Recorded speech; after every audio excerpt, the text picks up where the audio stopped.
네, 창세기 15장 1절에서 7절 본문으로 아브라함이 신앙의 회의에 빠졌을 때라는 제목으로 말씀 나누겠습니다.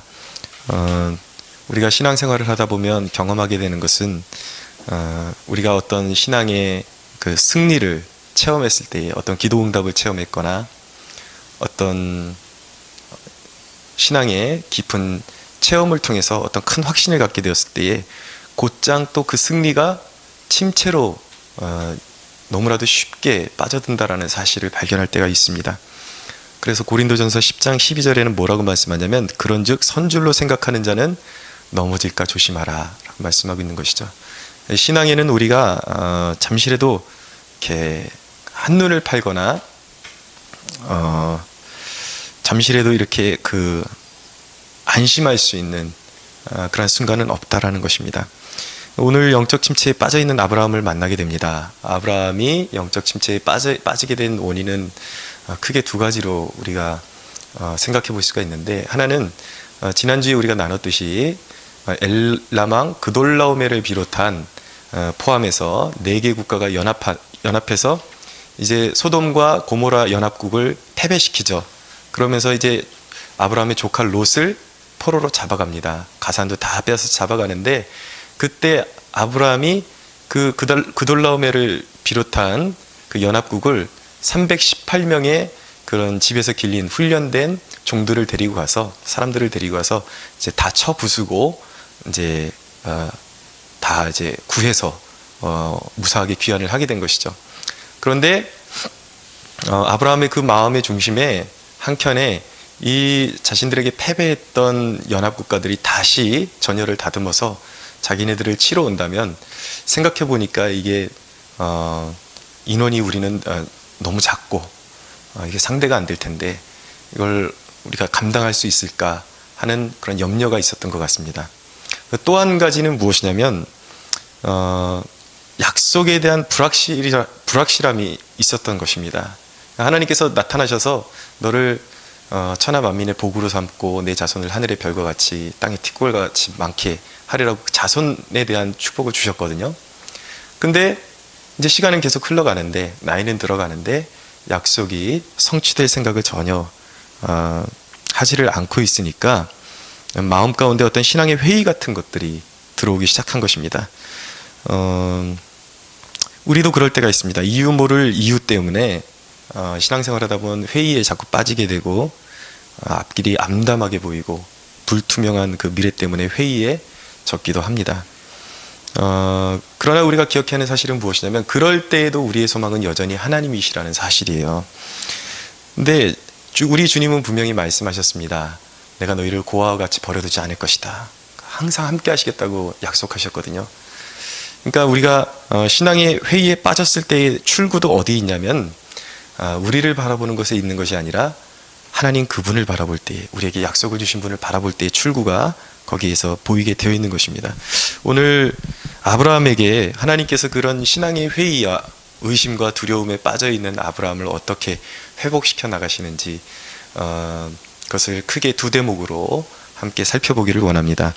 하나님이 아브라함을 어떻게 다시 회복시켜 주시는가? 첫째는 아브라함에게 하나님께서 임재하셔서 하나님의 도우심에 대한 확신을 주셨습니다. 1절을 보시기 바랍니다. 같이 한번 읽어볼게요. 시작. 이후에 여호와의 말씀이 환상 중에 아브라함에게 임하여 이르시되 아브라함아 두려워하지 말라. 나는 내 방패요 너의 지극히 큰 상급이니라. 여호와의 말씀이 환상 중에 아브라함에게 임했다라고 말씀하고 있습니다. 다른 말로 하면 하나님께서 아브라함의 삶에 임재하셨다라는 것입니다. 여러분, 임재가 무엇입니까? 그것은 하나님이 좌정하시는 것을 임재라 그래요. 이곳에 현존하시는 하나님. 그러니까 임재의식이라는 것은 이곳에 현존해 계신 하나님에 대한 의식을 갖는 것입니다. 그럼 막연하게 그냥 여기 교회니까 하나님이 이곳에 계시겠지, 이게 아니라 실제로 느끼는 거예요. 하나님의 존재를 찬양 중에, 말씀 중에, 기도 중에 그런 하나님의 그 거룩하신 영광스러운 하나님의 존재가 느껴지는 것이죠. 그것이 이제 하나님의 임재를 자각하는 것입니다. 하나님의 임재의 특징이 몇 가지가 있는데 그 첫째는 그것이 기독교와 타 종교의 현격한 차별화라는 것입니다. 흔히 다른 종교도 체험이 있다고 말을 합니다. 어떤 마음의 평안을 경험했다고도 말하고 어떤 기적을 체험했다고도 말하는 사람들이 있습니다. 그러나 성경은 분명히 말씀하기를 사탄도 하나님의 역사와 비슷한 것을 흉내낼 수 있고 또 기도 응답처럼 보이는 것들을 얼마든지 유사하게 흉내낼 수 있다는 것을 분명히 밝히고 있죠. 그러나 여러분, 하나님의 임재의 차별화는 무엇이냐면 세상의 종교로부터 어떤 종교뿐만 아니라 마인드 컨트롤이나 뭐 이런 인간적인 방법을 통해서도 어떤 신비체험 비슷한 것들을 할 수가 있습니다. 그러나 그것들은 특징이 무엇이냐면 어떤 지속성을 가지고 있지는 못하다라는 거예요. 우연히 경험되거나 어쩌다 한번 경험되거나 그런 것이죠. 그러나 하나님의 임재는 성도의 삶 가운데 지속적으로 나타난다라는 것입니다. 이 지속적으로 나타난다는 것은 매 순간마다 나타난다라는 이야기는 아니고 하나님께서 주기적으로 성도를 잊지 않고 하나님 살아계심으로 매 주일 여기 임재하실 수도 있고 여러분들의 개인적인 삶 가운데도 임재하실 수 있다라는 것이죠. 그것이 첫 번째 특징이고, 또 한 가지는 무엇이냐면 하나님의 임재는 깨끗하고 순결한 하나님 지식에 이르게 한다라는 것입니다. 이거는 그 어떤 종교도 모방할 수 없는 것이죠. 거짓된 체험이 모방할 수 없는 하나님의 임재의 특성인 것입니다. 베드로전서 10장 4절에 보면은 하나님의 자녀들로 하여금 뭐라고 말씀하냐면 신성한 성품에 참여하는 자들이라고 말씀하고 있어요. 하나님의 임재를 통해서 하나님의 그 거룩성을 느끼게 되는 것이죠. 부여받게 되는 것이죠. 그래서 이전 성경에는 뭐라고 기록이 되어 있냐면 신의 성품에 참여한다고 그렇게 기록이 되어 있습니다. 그러니까 그리스도인은 단순하게 어떤 신비한 체험을 하는 사람들이 아니라 그 하나님의 임재를 통해서 신의 성품에 참여하는 사람들이라는 것입니다. 그 거룩성은 세상의 어떤 종교를 통해서도 경험할 수 없는 거예요. 완전한 하나님에 대한 이해, 그 신적 지식. 보세요. 실제로 무당이었던 분들의 그 간증을 들어보면은 무당들도 체험을 합니다. 어떤 작고 큰 나름대로의 그 신적인 체험을 하는데 귀신 체험이죠. 근데 이제 자기네들끼리도 더 큰 귀신을 받을수록 막 서로 부러워하고 시기하고 그런다라는 거예요. 근데 이 귀신들의 특징은 뭐냐면 자기를 섬기라고 그렇게 와가지고 이제 자기의 삶을 이제 송두리째 부여잡고 역사를 하는데 거긴 자유가 없다라는 거예요. 말을 안 들으면 막 몸을 쳐서 병들게 만들고 하나님은 그런 분이 아니잖아요. 하나님은 우리에게 참된 평안을 주시고 자유를 주시는 분인데 귀신은 자기를 섬기지 않으면 영적으로 또 육적으로 해코지를 한다라는 것입니다. 그리고 또 한 가지, 이 무당들의 특징이 뭐냐면 기둥서방들이 있거든요. 거의 대부분 보면 그 무당들을 통해서 이렇게 듣는 얘기들을 보면은 그 음란의 영이 엄청나게 역사합니다. 거기에는 거룩성이라는 것이 있을 수가 없어요. 아무리 진짜 우리도 헌금 생활하지만은 우린 돈을 위해서 살지는 않거든요. 그리스도인들은, 참된 그리스도인들은. 근데 무당은 아무리 신을 모셔도 돈을 위해서 살고 그리고 그런 도덕적인 성품이 거기서는 찾아볼 수 없다라는 것이죠. 음란에 묶여 있고 그리고 미신에 묶어두는 것입니다. 다른 종교들도 마찬가지예요. 거기는 참 종교가 없습니다. 우리나라 전통적으로 섬겨왔던 그런 종교도들 보십시오. 그 문화권에서 성장했던 아이들, 여성들이 얼마나 속박받으면서 살아왔습니까? 거기에는 참된 자유가 없는 것이죠. 이슬람을 보십시오. 나름대로 거기에 뭐 자비가 있다고 하지만 거기에 자비가 어디 있습니까? 자기네들끼리 자기 자식은 사랑할 줄은 모르겠지만 그 종교의 장벽을 넘어서 그들은 다른 종교인들을 혐오하죠. 특별히 기독교인들을 혐오합니다. 그러나 여러분, 그렇게 그들은 무자비함으로, 종교가 다르거나 이제 생각이 다르면은 무자비하게 사람들을 서슴없이 죽이기도 하고 테러를 자행하기도 하고 그렇지만 우리가 믿는 하나님의 임재는 죄된 영혼을 죄에서 자유케 하는 것이고 모든 속박에서 자유케 하는 것입니다. 참된 평안을 주는 것이고 또 하나님의 영이 임재하실 때에 우리 안에 여전히 죄성이 있지만 하나님이 임재하실 때에 우리 안에 있는 미움이 녹아지는 것을 경험하게 됩니다. 그리고 그 십자가를 깨달을수록 여러분, 온 세상을 하나로 묶고 장벽을 무너뜨리고 진짜로 사랑할 수 있는 종교는 기독교밖에는 존재하지 않습니다. 그것이 그리스도의 사랑이기 때문이에요. 하나님이 임재하실 때의 진실한 인류에 대한 사랑도 그때 우리가 경험하게 된다는 것입니다. 그것이 기독교와 타종교의 차별화이고, 하나님의 임재의 특징 두 번째는 뭐냐면 하나님 주도적이라는 거예요. 임재는 조작할 수 없습니다. 우리가 하나님이 임재하는 타이밍을 조작할 수가 없어요. 절대적으로 하나님이 주권하에 임재하십니다. 예상치 못한 때에 불현듯 임재하십니다. 언제 임재하실지를 몰라요. 어떤 때는 막 찬양 인도하고 있는데 갑자기 임재하실 때도 있고, 어쩔 때는 설교를 막 전하고 있는데 중반쯤 넘어서면서부터 기름 부으심이 임할 때도 있고, 하나님의 그 임재가 느껴질 때도 있고, 어떤 때는 설교를 다 끝나고 서로 기도하는데 그 대목에서 하나님의 임재가 느껴지기도 하고, 어떤 때는 며칠 동안 아무것도 느낄 수 없다가 길거리를 걷고 있는데 어느 날 갑자기 길에서 하나님의 임재를 경험하기도 합니다. 언제 임하실지 모른다라는 거예요. 그 임재의 포인트는 하나님 스스로가 조절하신다라는 것이죠. 그런데 한 가지 분명한 사실은 무엇이냐면, 우리가 하나님의 임재를 조작할 수는 없지만 하나님은 상한 심령을 무지하게 기뻐하신다라는 것입니다.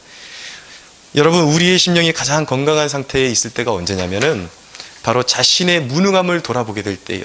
하나님의 존재가 아니면은 내 스스로 살 수 없다라는 고백이 마음으로부터, 중심으로부터 우러나올 때에, 그리고 나의 죄됨을 깨닫게 되었을 때에, 애통해할 때에, 정말 하나님 외에는 이 땅에 소망이 없음을, 내 삶 가운데 소망이 없음을 깨닫고 내 가슴을 부여잡고 그런 그 영혼의 통증을 느낄 때, 사실은 그때 가장 힘들면서도 우리 영혼이 가장 건강한 상태에 있는 것입니다. 그럴 때 하나님이 우리를 잊지 아니하시고 임재해 주신다라는 거예요. 하나님 임재 체험의 궁극적인 면은 무엇이냐면, 하나님의 임재 체험은 지극히 인격적이라는 거예요. 어떤 그냥 단순한 어떤 기적 체험이 아니라 굉장한 인격적인 체험이라는 것입니다. 무슨 말씀이냐면, 하나님은 우리의 아픔을 아세요. 우리가 무엇 때문에 힘들어하는지 그 신음소리를 들으십니다. 그리고 하나님께서 우리가 아파하고 힘들어할 때에 우리를 잊지 아니하시고, 우리가 영혼이 메말라가고 절실히 피로할 때에 하나님은 반드시 우리의 영혼에 은혜의 단비를 내려주시는 하나님이세요. 할렐루야. 네, 여러분, 그렇기 때문에 우리 영혼이 메마르고 갈라지는 소리가 들릴 때에 여러분 기대하십시오. 그때는 은혜의 단비를 기대해도 좋습니다. 우리가 믿는 예수님은 지극히 인격적이세요. 우리에게 있는 대제사장은 우리의 연약함을 동정하지 못하실 이가 아니요 우리와 모든 일에 똑같이 시험을 받으신 이로되 죄는 없으시다고 말씀하고 있어요. 우리의 모든 상황을 아시고 약함을 아시고 우리의 모든 상황 가운데 있는 그런 마음의 상태와 뭐 때문에 힘들어하는지를 아시기 때문에 반드시 필요할 때 하나님의 임재를 나타내 보여주셔서 치유해 주신다라는 것입니다. 세 번째, 임재의 세 번째 국면은 무엇이냐면, 그것이 하나님의 임재가 그냥 어떤 신비 체험에 지나지 않는 것이 아니라는 거예요. 그것은 하나님이 우리의 유일한 도움이 되시는 그 도움에 대한 확신을 심어주는 것이라는 겁니다. 그러니까 하나님이 임재하시면 마음에 이루 말할 수 없는, 세상에서 얻을 수 없는 평강이 주어집니다. 채워짐을 경험하게 돼요. 세상에서 경험할 수 없는 만족을 경험하게 되는 것입니다. 자, 오늘 말씀해 보니까 아브라함아 두려워하지 말라, 나는 내 방패요 너희의 지극히 큰 상급이니라 라고 말씀하고 있어요. 하나님의 임재의 가장 아름답고 이해할 수 없는 부분은 무엇이냐면, 바로 저와 여러분들이 남들보다 뛰어나기 때문이 아니라 단지 하나님의 자녀라는 이유만으로 사탄의 흉포로부터 지켜주시고, 그리고 하나님을 믿고 따르며 순종할 때에 상급을 주시겠다라는 것입니다. 아멘. 할렐루야. 아멘. 자격 조건이 아니에요. 하나님이 우리를 택하셨기 때문입니다. 하나님이 우리를 사랑하시기 때문이에요. 아멘. 여러분, 우리가 예배와 기도와 그 찬양의 행위에서 하나님의 임재를 구하는 목적은 그 어떤 신비한 느낌에 만족하려는데 하나님의 임재를 구하는 것이 아닙니다. 그 느낌 때문에 하나님의 임재를 구하는 것이 아니라, 그 임재를 통해서 우리가 어디까지 나아가는 것이냐면 바로 그 임재를 통해서 하나님 한 분만으로 채워지고 채움을 받고 만족하는데 하나님 임재를 구하는 목적이 있는 거예요. 그래서 예배를 통해서 하나님의 임재를 우리가 경험할 때에 그 느낌 자체에만 매달려서는 안 되는 것이고, 그 임재를 통해서 내가 하나님 한 분만으로 만족합니다라는 고백이 나갈 수 있어야 하는 것입니다. 오늘 저와 여러분에게 그런 역사가 있게 되기를 축원합니다. 여러분들 기억하십시오. 하나님만이 우리 방패와 상급이 되심을 믿으시기 바랍니다. 그렇습니다. 이제 하나님께서 아브라함에게 그렇게 임재해 주셨어요. 그리고 그의 마음을 만져주시고 하나님만이 스스로가 방패가 되시고 상급이 되심을 말씀해 주셨습니다. 자, 두 번째, 하나님께서 아브라함을 어떻게 회복시켜 주셨는가? 바로 말씀으로 임하셔서 믿음을 굳세게 세워주셨다라는 것입니다. 오늘 말씀 1절에 보니까 환상 중에, 여호와의 말씀이 환상 중에 임했다라는 그런 대목이 있습니다. 자, 아브라함 시대에는 성경이 아직 기록되지 않은 시대예요. 성경은 어떻게 기록되었냐면 모세로부터 약 1500에서 1600년을 지나면서 구약의 선자들과 또 신약에 와서 그 사도권을 가진, 그 사도성을 부여받은 제자들에 의해서 쓰여졌습니다. 그래서 우리가 지금 가지고 있는 이 성경 66, 신구약 66권은 바로 주후 4세기에 정경으로 확정되어진 것이죠.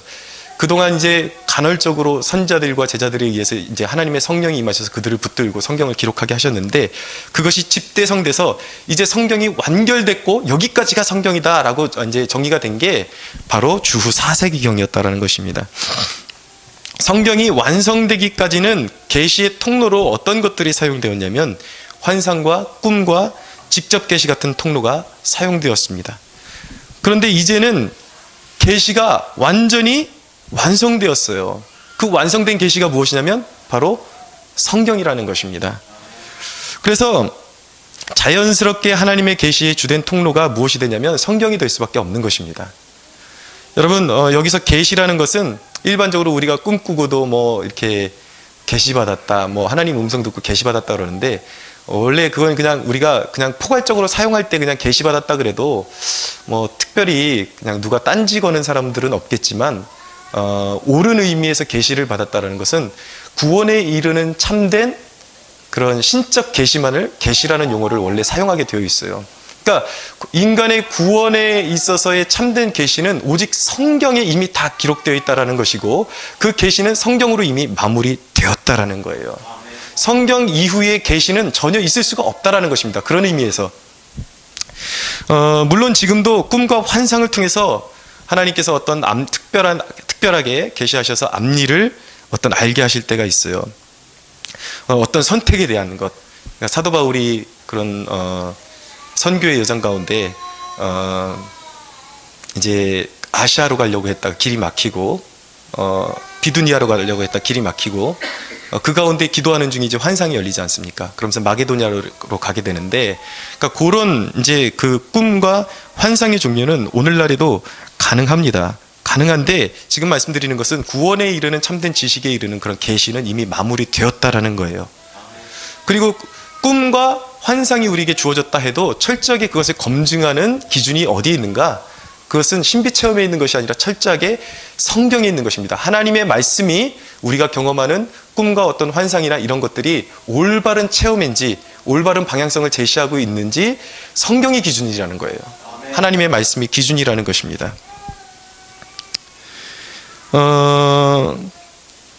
여러분 꼭 기억하십시오. 이 대목에서 구원에 이르는 새로운 계시는 이제 있을 수가 없습니다. 이 부분만 명확해도 여러분들이 일평생 신앙생활하면서 이단에 빠질 염려가 없는 거예요. 이단들은 반드시 자기들만의 성경을 또 가지고 있거든요. 자기 자신들의 교주에 관한, 교주가 이야기한 계시를 나름대로 받았다고 하면서 내놓는 뭔가가 또 다르 있어요. 성경의 계시가 아직까지 불확실하기 때문에 자기네 교주가 구원의 역사를 완벽하게 이루었다 그러면서 자기네 교주를 또 믿어야 된다라는 그런 식으로 현혹하는 것이죠. 그럴 이유가 없다라는 것입니다. 이 성경 66권은 이미 온전한 계시임을 믿어야 하는 것입니다. 할렐루야.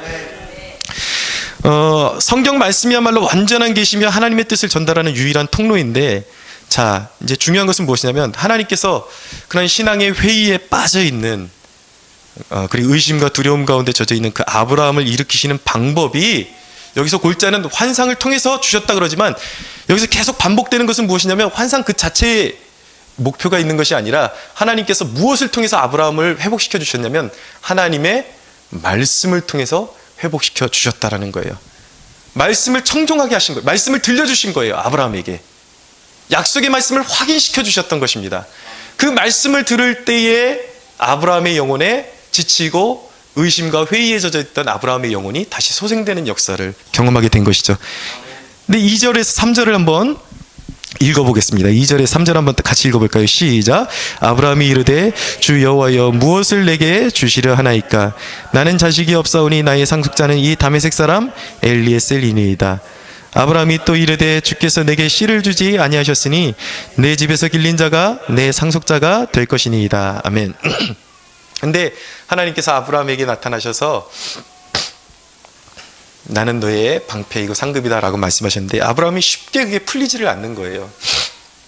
시간이 이제 흐르다 보니까 마음이 쉽지를 않은 것입니다.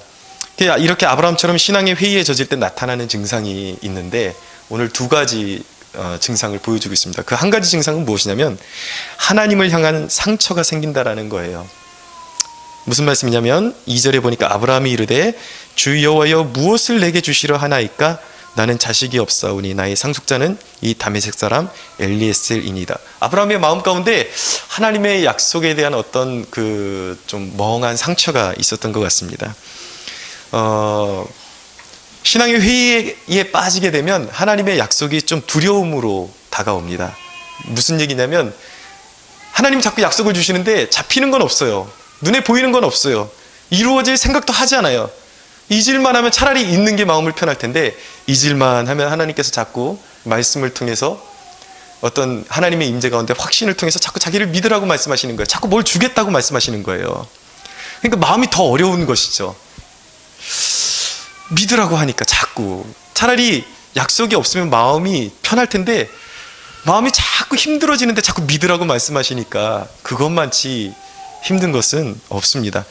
소망이 없는 곳에서 소망을 보는 일은 사람을 지치게 만드는 것입니다. 그래서 이제 아브라함이 그렇게 얘기하는 거예요. 무엇을 내게 주시려 하십니까? 하나님 도대체 뭘 저에게 주시려고 하십니까? 그런 질문을 하게 되는 것이죠. 두 번째, 신앙의 회의에 빠지게 되면 어떤 증상이 나타나게 되냐면 마음에 실망이 들어오게 되면 다른 계획을 세우게 된다라는 거예요. 3절을 한번 볼까요? 아브라함이 또 이르되 주께서 내게 씨를 주지 아니하셨으니 내 집에서 길린 자가 내 상속자가 될 것이니이다. 그 전절에 보면 나의 상속자는 이 다메섹 사람 엘리에셀이니이다. 내가 하나님의 약속을 믿느니 차라리 현실적으로 봤을 때에 나의 상속자는 이제 보기 힘들 것 같습니다. 그래서 그냥 괜찮으면은 나의 종인, 나의 사환인 엘리에셀에게, 저 착실한 종에게 내 유산을 물려주도록 하겠습니다. 그런 거예요. 그러니까 그런 신앙의 회의가 몰려올 때는 하나님의 약속을 믿지 못하고 자꾸 이제 나의 계획, 나의 힘으로 무언가 해보려는 그런 이제 시도를 하게 되거든요. 이것이 바로 이제 신앙의 회의가 몰려올 때 일어나는 증상인 것입니다. 아, 도저히 안 되겠다. 다른 일을 계획해야 되겠다. 안 되겠다. 이런 회의가 드는 것이죠.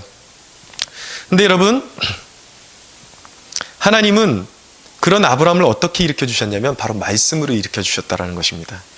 두 가지 측면으로 하나님께서 말씀으로 일으켜 주셨는데 어떤 말씀으로 일으켜 주셨는가? 첫째는 아브라함을 향한 하나님의 계획이 있음을 확신시켜 주셨습니다. 함께 4절을 볼까요? 4절 읽겠습니다. 시작. 여호와의 말씀이 그에게 임하여 이르시되 그 사람이 내 상속자가 아니라 내 몸에서 날 자가 내 상속자가 되리라 하시고. 네, 하나님께서 아니라는 거예요. 네가 원하는 그 사람이 상속자가 아니라 반드시 나는 너를 향한, 아브라함 너를 향한 계획을 가지고 있고 너의 몸에서 나는 자손이라야, 그래야 약속의 자손이라 불릴 것이다 라고 하나님께서 약속을 주시는 것이죠. 여러분, 내가 실망했다고 해서 하나님의 계획이 사라진 것은 아닙니다. 내가 좌절했다고 해서 하나님이 나를 향해서 가지고 계신 계획이 취소되거나 사라지는 것이 아니에요. 여러분, 내가 내 삶 가운데 할 수 있는 에너지와 자원과 열정과 모든 것이 다 고갈되었다 할지라도 두려워할 필요가 없는 것은 나는 무능하고 나는 쓰러지고 나는 내 에너지는 다 고갈되었지만 하나님의 계획은 여전하며 그것을 이루실 능력이 하나님께 여전하며 충만하시다라는 사실입니다. 아멘. 여러분 그렇기 때문에 엘리에셀을 의지하지 마십시오. 여러분들의 인생에 있는 엘리에셀은 무엇입니까? 하나님의 약속의 소망을 믿지 못하고 뭔가 대체하려고 그러는 그 무엇. 차라리 포기하고 싶다. 차라리 그렇게 했으면 좋겠다. 여러분 그렇게 하지 마시고 하나님의 움직이심을 기다리라는 것입니다. 하나님의 때를 기다리라는 것입니다. 두 번째로 하나님께서 어떻게 회복시켜 주셨는가? 아브라함을 이끌어서 별을 보여주셨어요. 5절을 한번 볼까요? 5절 읽겠습니다. 시작. 그를 이끌고 밖으로 나가 이르시되 하늘을 우러러 무별을 셀 수 있나 보라. 또 그에게 이르시되 내 자손이 이와 같으리라. 네, 하나님 가만 보면 참 로맨틱한 분 같아요.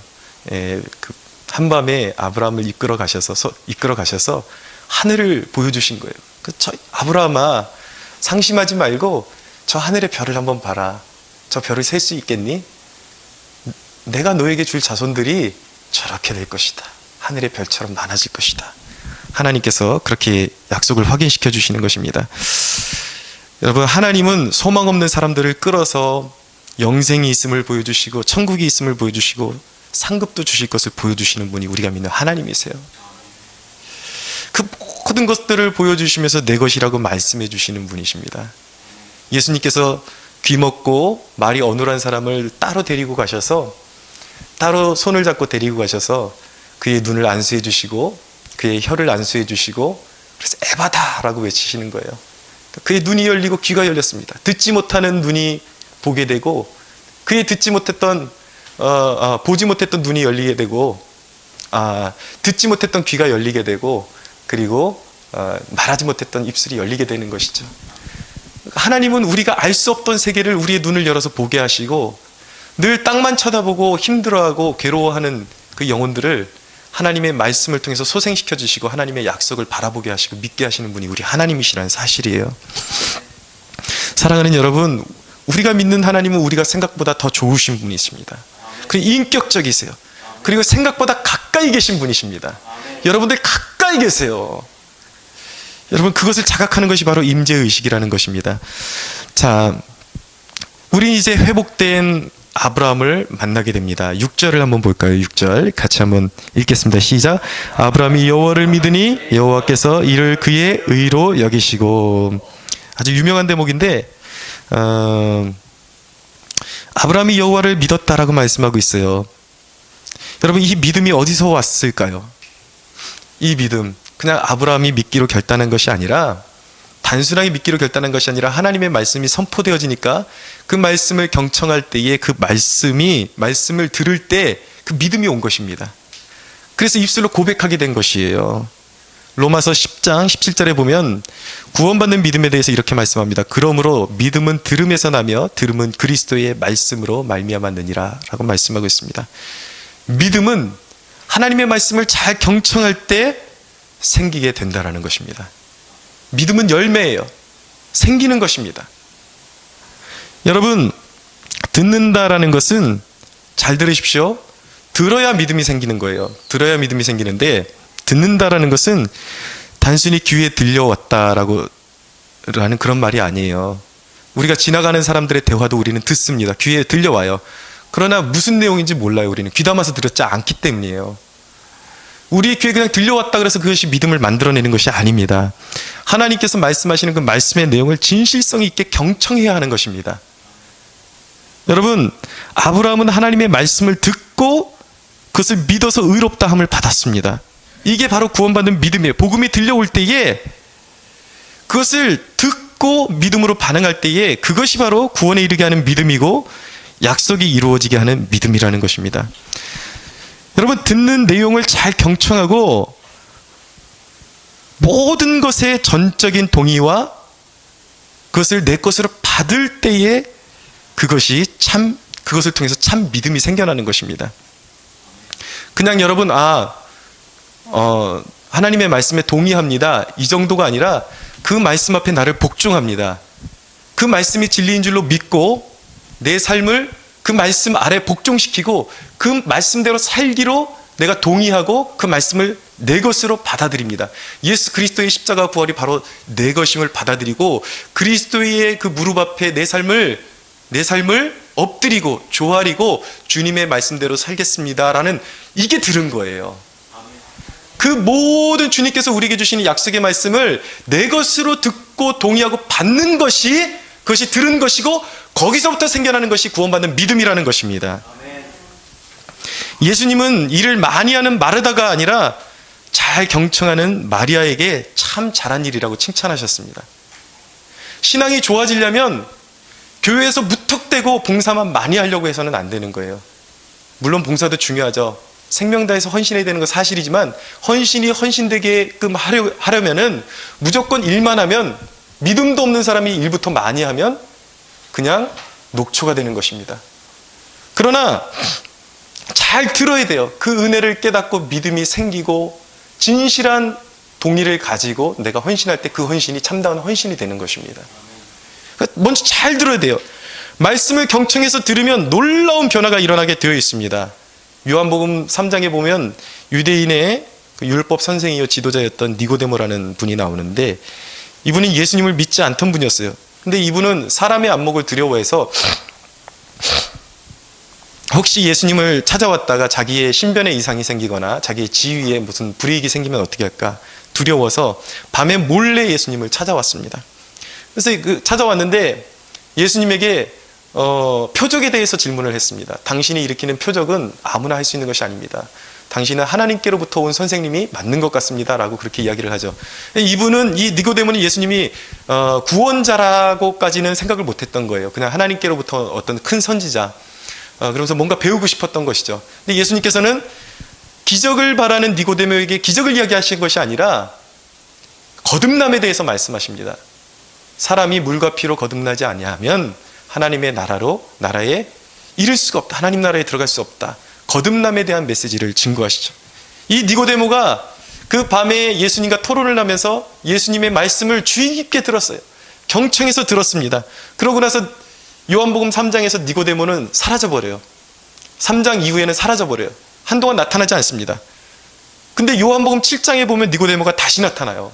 그러면서 요한복음 7장 50절에서 51절에 어떤 내용이 나오냐면, 유대인들이 막 예수님을 힐난하고 이제 가십거리로 만들고 예수님에 대해서 이제 헐뜯는 그런 이제 죽이려고 모의를 하고, 이런 이제 대목에서 니고데모가 예수님을 변호하게 됩니다. 이렇게 말해요. 그 중에 한 사람, 곧 전에 예수께 왔던 니고데모가 그들에게 말하되 우리의 율법은 사람의 말을 듣고 그 행한 것을 알기 전에 심판하느냐. 사람들의 이목이 두려워서 밤에 숨어왔던 니고데모가 이제 예수님을 변호하기 시작합니다.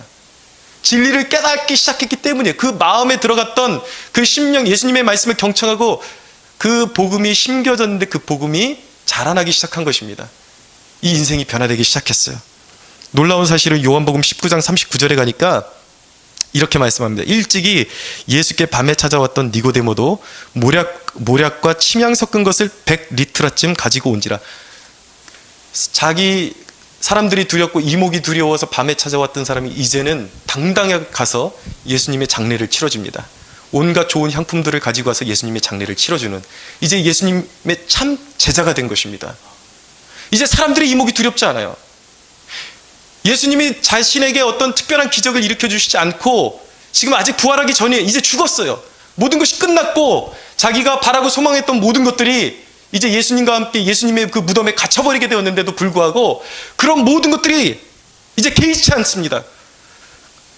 상관없어요. 예수님이 진실한 하나님의 아들이시요 메시아라는 것을 깨달았기 때문에 이제는 조건 없이 주님을 위해서 헌신할 수 있는 사람이 된 것입니다. 이것이 바로 복음의 능력이에요. 이것이 바로 경청의 능력인 것입니다. 여러분, 여러분에게 이 니고데모와 같은 변화가 일어나지 않는다면 여러분들은 들은 것이 아니고 믿은 것이 아니에요. 시간은 걸릴 수 있어요. 분명한 것은 무엇이냐면 진짜 하나님의 말씀을 듣고 이 그리스도의 말씀을 듣고 믿었다면 시간은 좀 걸릴지 모르겠지만 100% 변화되게 돼 있어요. 변화받지 않는 그리스도인은 없습니다. 여러분, 의심과 우리의 삶 가운데 회의에 빠질 때 무엇보다도 하나님의 말씀을 들어야 하는 것입니다. 하나님의 말씀을 경청할 때 회복이 주어지는 거예요. 확신에 이르게 되는 것입니다. 여러분, 우리의 김 빠진 기도에 힘을 실어주는 동력이 어디 있습니까? 하나님의 약속의 말씀을 붙드는 것입니다. 말씀의 능력이에요. 하나님의 말씀을 통해서 하나님께서 우리의 지성을 자극하십니다. 그리고 마음을 여시고 기도 시간에 풍성한 성령의 임재를 경험하게 하시는 때를 경험하는 것이 목도한 적이 한두 번이 아닙니다. 우리의 기도에 힘을 잃어버릴 때에, 우리의 인생에 회의가 찾아올 때에 하나님의 말씀을 잘 경청해서 들어야 돼요. 그 말씀을 나의 양식으로 삼아야 하는 것입니다. 그 말씀을 붙들 때 우리의 기도에 다시 불이 지펴지는 거예요. 하나님의 놀라운 능력이 임하는 것입니다. 여러분, 내가 하나님의 자녀인지 아닌지 알아보는 척도가 바로 여기 있는 것입니다. 뜻하지 않은 때나 우리 인생의 회의에 젖었을 때에 예배나 어떤 기도회를 통해서 하나님의 임재를 경험하고 있습니까? 말씀을 통해서 회복시키시는 하나님을 경험하고 있습니까? 여러분, 그 강도는 사람에 따라서 다를 수가 있어요. 어떤 사람은 굉장히 큰 강도의 그런 체험을 할 수가 있습니다. 그러나 그 강도가 문제가 되는 것은 아니에요. 분명한 것은 그런 경험을 하고 있느냐는 것이죠. 여러분들이 지치고 여러분들이 인생의 회의에 빠졌을 때 이 예배 시간에 설교를 통해서, 여러분들의 개인적인 기도를 통해서 여러분들의 영혼이 하나님의 말씀으로 소성되어지고 회복되어지는, 여러분들에게 말씀하시는 그 하나님의 임재와 하나님의 자극하심을 여러분들이 느끼고 있냐라는 것이죠. 그게 있어야 하는 거예요. 여러분, 이 임재와 이 임재의식과 하나님의 말씀에 대한 경험이 전혀 없다면 여러분은 하나님의 자녀가 아닌 것입니다. 보세요. 롯은 신앙이 있었어요. 그러나 롯은 하나님의 불순종하는 신앙인이었습니다. 그럼에도 불구하고 하나님께서 그를 놓지 아니하시잖아요. 아브라함을 통해서 그를 끝까지 쫓아가시잖아요. 섭리하시고 붙잡아 오시고, 이렇게 믿음이 없는 롯에게도 그런 하나님의 임재가 나타나고 하나님의 개입이 나타나는데, 진실한 하나님의 자녀들에게 이런 역사가 당연히 일어나야지 정상이라는 것입니다. 여러분, 진정한 하나님의 자녀는 그 심령 안에, 그 영혼 안에 그리스도께서 이미 오셨어요. 내가 사는 것이 아니라 그리스도께서 사시는 것입니다. 믿으십니까? 진정한 그리스도인은 안에 성령이 계시고 성령의 인도하심을 받는 사람이 바로 참된 하나님의 자녀요 그리스도인이라는 사실입니다. 여러분, 그것을 느낄 수 없다면, 그것을 경험할 수 없다면 둘 중에 하나예요. 여러분이 하나님의 자녀가 아니거나, 아니면 하나님의 자녀인데 여러분들이 너무나도 하나님의 임재에 무감각하고 관심이 없기 때문에 잘 느끼지 못하는 것이죠. 관심을 가져야 합니다. 여러분, 그것은 이 하나님의 임재의식과 말씀으로 회복시키시는 이 하나님의 놀라운 임재의 비밀은 감추어진 비밀이 아니라는 것입니다. 가난한 심령으로 예수님께 삶을 온전히 위탁드리는 자마다 선물로 주시는 거예요. 할렐루야. 믿으십시오, 여러분.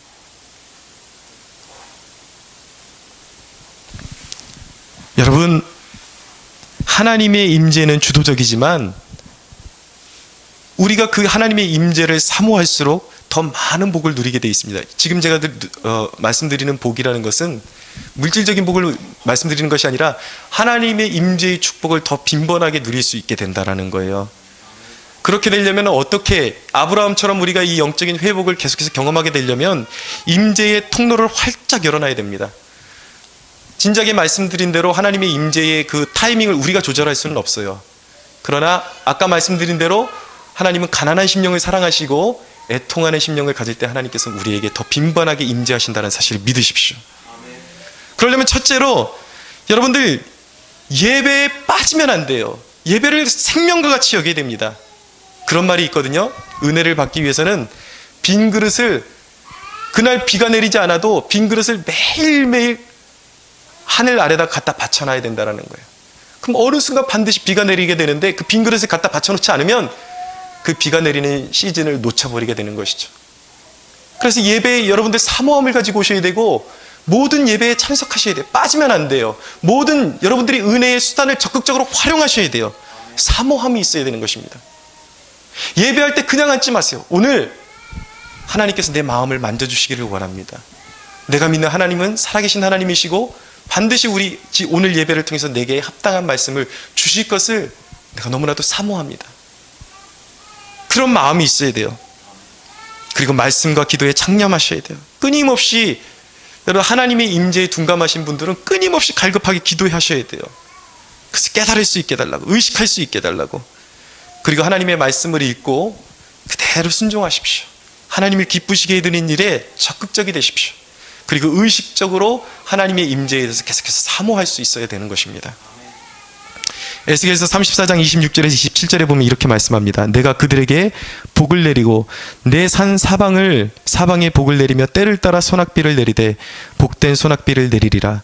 그리한즉 밭의 나무가 열매를 맺으며 땅이 그 소산을 내리니 그들이 그 땅에서 평안할지라. 내가 그들의 멍에의 나무를 꺾고 그들을 종으로 삼은 자의 손에서 그들을 건져낸 후에 내가 여호와인 줄을 그들이 알 것이라 하셨다 라고 말씀하셨습니다. 여러분, 하나님께서는 메마른 심령에게, 사모하는 심령들에게 은혜의 단비를 내리셔서 때마다 이른 비와 늦은 비를 내려주셔서 그 하나님의 말씀을 경청하고 믿는 자들마다 삶의 풍성한 열매를 주시겠다는 약속의 말씀이에요. 오늘 삶의 회의와 피곤함과 무기력함 가운데 여러분, 말라버린 여러분의 심령에 하나님의 말씀의 단비가 내리기를 축원합니다.